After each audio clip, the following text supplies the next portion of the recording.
Stormy waves lash the jetty at Yalta, while inside the Livadia Palace, a crinkling world map whispers of borders not yet drawn. On 4th February 1945, 3 men enter a room whose decisions will imprint themselves on generations. The air is heavy with tobacco, pencil wax, and exhaustion. Yet this is the point of no return. What is decided here shapes not only the end of a world war, but the beginning of a new order. What goals does each leader carry into Yalta? And why are they so different? The American President Franklin D. Roosevelt seeks a post-war world where institutions prevent conflict and trade spreads prosperity.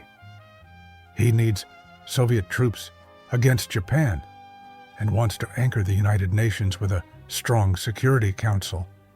The British Prime Minister Winston Churchill fights for balance and influence, a Europe in which Moscow cannot decide alone. And his gaze fixes on Poland, on Greece, and on every bridge between West and East.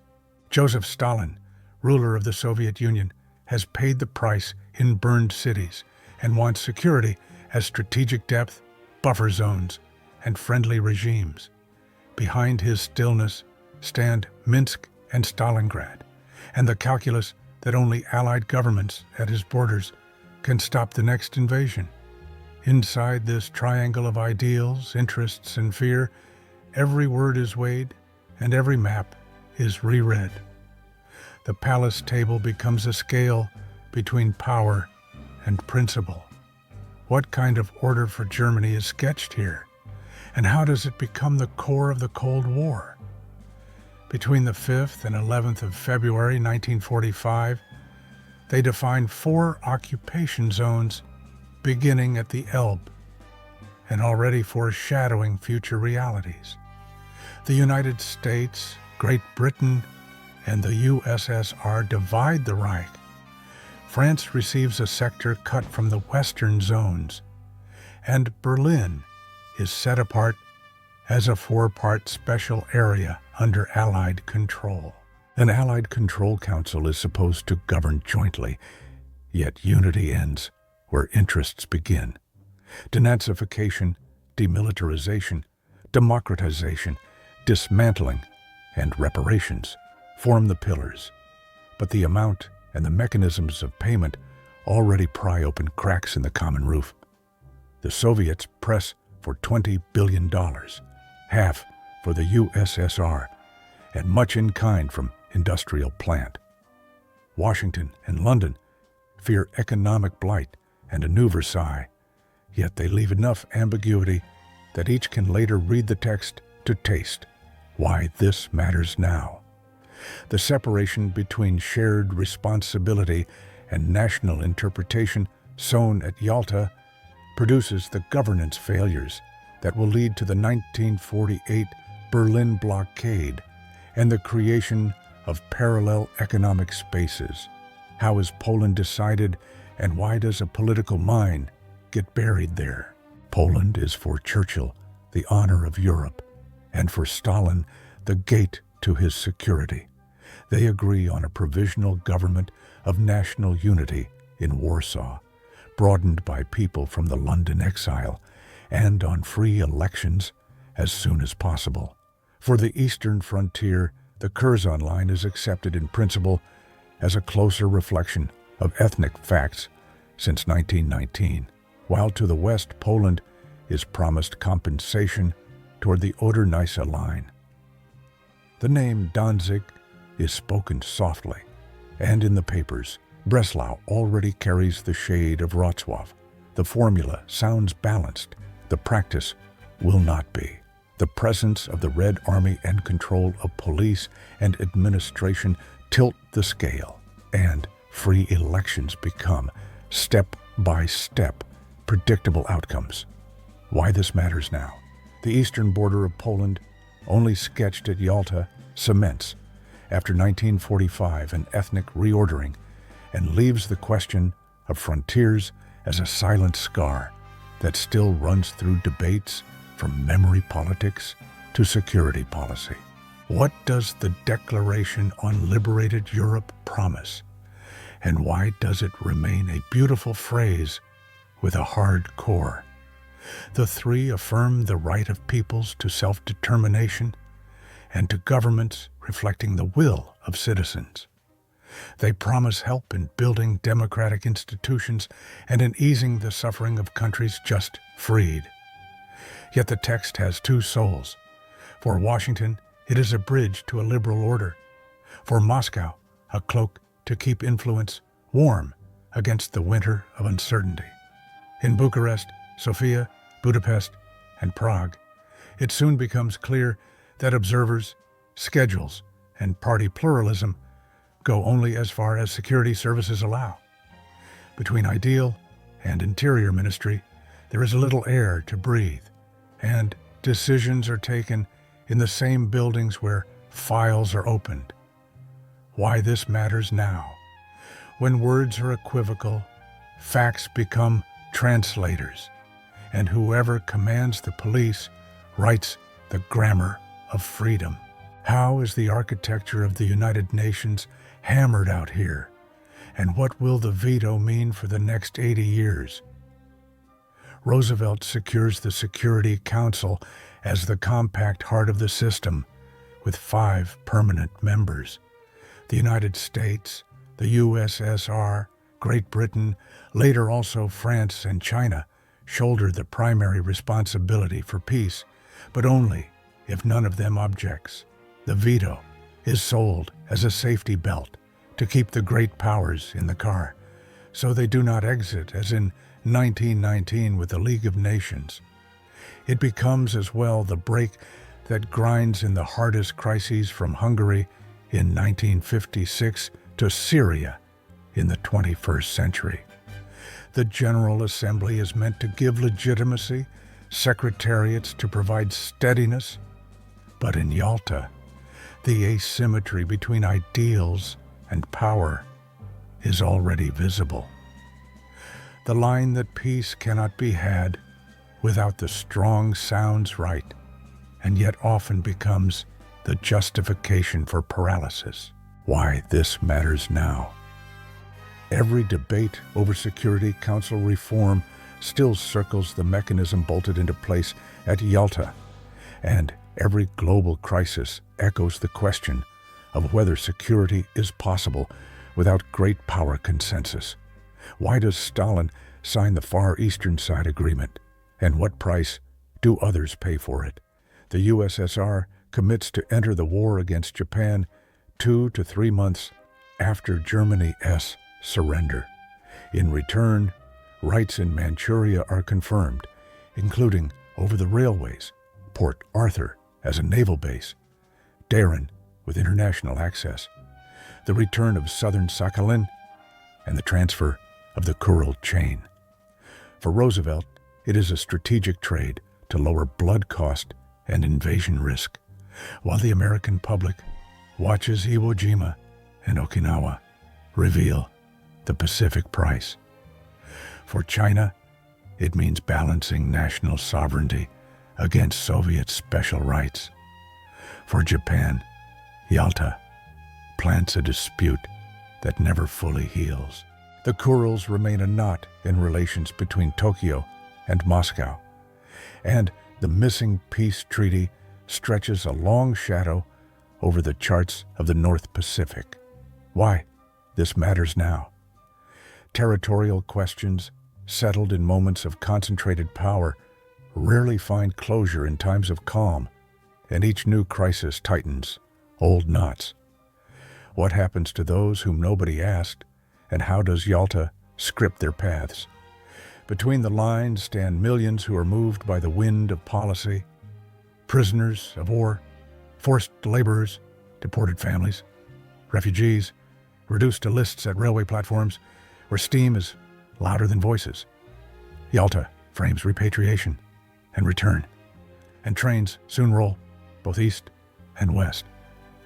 Many go home. Others are sent back against their will because governments agree and victors enforce. At the same time, the largest population shift of the century begins. Germans from East Prussia, Silesia, and the Sudetenland lose houses, languages, and graves, while Polish families move west and learn new habits in unfamiliar streets. Why this matters now. Maps display lines, but history writes biographies. And when policy overlooks people, memory returns as politics. What becomes of Germany economically? And why does the dispute over reparations act as a fuse in the beams? At Yalta arises the formula of reparations as deliveries of goods, of labor, of factories themselves packed into crates. The Soviet Union wants compensation for burned harvests and wrecked works. The Western Allies want at the same time a European reconstruction that does not rest forever on American shoulders. They agree on principles rather than clear sums, and thus open the door to later confrontation. When currency and economic reforms take shape in the Western zones, Moscow reads a breach into the Yalta lines, while Washington sees in the same text a leeway the Control Council never filled. The result is familiar. Administration hardens into demarcation. Cooperation becomes management by separate plans. And when the airlift begins in 1948, the two-lane road hidden in the words becomes visible on the ground. Why this matters now. After guns fall silent, economics becomes the grammar of power, and Yalta arranged the vocabulary so that each accent could evolve into its own language. How does the bright formula of free elections translate into the daily life of Eastern Europe? And where does the mine of ambiguity first detonate? In Warsaw, Bucharest, and Sofia, committees appear that call themselves popular fronts and link loyalty to security. Parties exist, but archives grow faster than ballot boxes, and the press turns into a mirror that shows only one direction. Western observers note disquiet, yet the war has barely ended, and few want to shatter a fragile unity. The Declaration on Liberated Europe remains on paper, while state security writes the prose of everyday life. Yalta did not give birth to dictatorships, yet it built their corridor and filled the inkwells. When the Iron Curtain falls, one sees how much the phrases of yesterday enabled the silence of tomorrow. Why this matters now. Whoever lays fresh promises along the edges of crises must remember that words protect only when institutions and public scrutiny keep them alive each day. Which micro-scenes reveal the struggle among the three leaders, and why do details say more than theses? Roosevelt, exhausted yet resolute, asks by the fireplace for a system that relies not on heroes, but on rules. He listens to the interpreter, nods briefly, and returns to the one demand that binds the whole: a Security Council with veto. Churchill smokes, his voice swaying between pathos and arithmetic when he says Poland, and in that word carries a millennium of history. He knows Britain is shrinking and seeks dignity and balance, and in a French chair at the victor's table. Stalin speaks little, questions precisely, demands tersely. He has time, armies, winter, and the public sympathy of the victor nations behind him, and he uses them to secure zones, ports, and rails that, in a storm, protect more than a promise on a protocol page. Why this matters now? Leaders change, geographies do not, and institutions live by the interests they bind, not the speeches they proclaim. How should one look at Yalta today without myth or indictment, and what remains as the sober balance? Yalta was not a carving of the world on a napkin. Yalta was a compromise under time pressure, shaped by victory and exhaustion, by fear of another war, and by the hope that rules might tame history. It was an architect's conversation without structural calculations. Foundations were laid while joints were left open, and through those joints soon blew a wind that made east and west separate houses. The minds we name are zones of deliberate blur. They lie in ambiguous phrases and asymmetric capacities, in the illusion that one country's security can be bought with the silence of its neighbor. Why this matters now.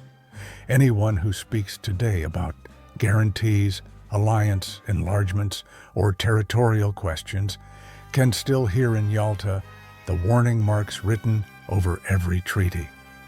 Which long lines run from Yalta into the crises after 1945? And how do they shape the 21st century? The creation of the UN gives a chamber that does not prevent wars, but changes the language of conflict. States argue, sanction, and freeze confrontations, and the veto logic decides what becomes a resolution and what becomes a permanent debate. The German question becomes beyond Potsdam a system question: two currencies, two models, two alliances, and only in 1990 is the Yalta cut across the middle of Europe, finally repainted in binding color, though the memory of shared sovereignty remains politically active. In the Far East, the Kurils, Sakhalin, ports, and rails persist as index cards of an unfinished chapter. Modern geopolitical tensions reach into the archives, and often a single old paragraph is enough to fill new press conferences. Why this matters now. History does not end, it changes scenery, and the texts of 1945 become subtitles to today's news when interests clash again. What do we take with us when the lights of Yalta go out and only the sea continues breathing? That a peace order cannot be built with ink alone. That security without trust is only a pause between two alarms. And that the art of diplomacy is not to divide the world, but to create rooms in which divisions lose their menace. Perhaps that is the strongest lesson of the days between April 11th and February 11th, 1945, when the victors sketched the future and at the same time revealed their limits. The question that remains is whether we are braver today at sealing the joints, or whether we are, again, burying mines that others will have to diffuse.